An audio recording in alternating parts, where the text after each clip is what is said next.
Hello friends, हम देख रहे हैं उच्चारण स्थान। उच्चारण स्थान में हमने पढ़ा था कंठ, तालु और मूर्धा। तो अब हम पढ़ रहे हैं दंत। तो दंत है, इसका जो सूत्र है वो है ऋतु लसानाम दंतः। तो इससे हमें पता चलता है र से होता है र। तो दंत जो उच्चारण स्थान है उसमें कौन कौन से शब्द अक्षर आते हैं?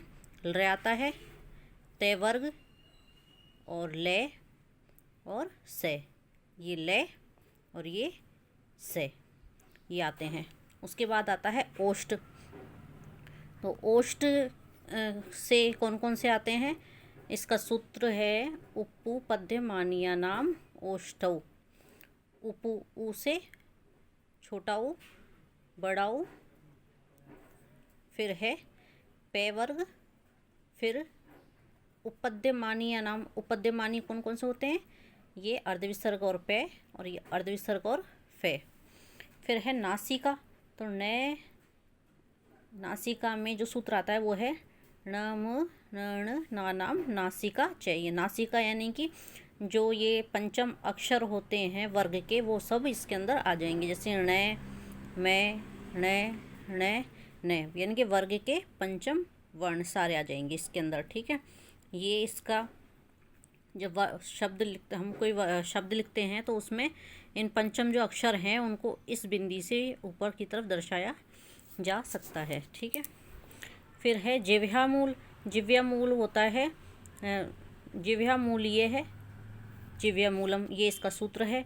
जिह्वामूलीय में ये अक्षर आते हैं अर्धविसर्ग के और अर्धविसर्ग खे।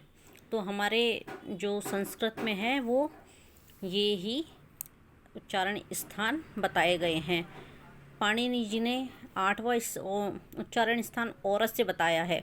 औरस से जो है उसके जो अक्षर होते हैं वो होते हैं इस तरह से हंग, हंग, वे, हमें, ये, ले, वे।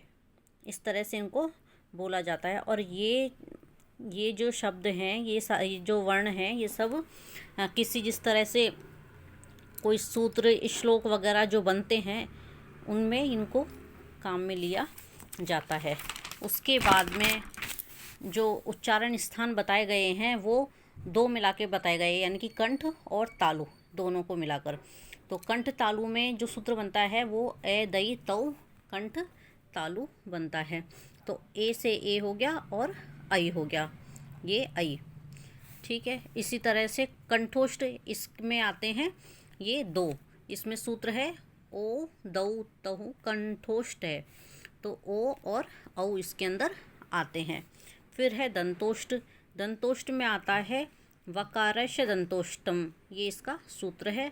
और इसके अंदर दंत ओष्ठ के अंदर आता है ओनली वे वर्ण। तो इस तरह से हमारे जो उच्चारण स्थान हैं वो कुल मिलाकर 11 हो गए हैं, ये दोनों को मिलाकर। यानी कि ये दो हैं, कंठोष्ठ, दंतोष्ठ और कंठ तालु, ये दो हैं। बाकी और सारे एक एक हैं, यानी कि कंठ से, तालु से मूर्धा, दंत, ओष्ठ और नासिका। और पाणिनि जी ने नासिका और जिह्वामूल, पाणिनि जी ने औरस को भी शामिल किया है। Thank you.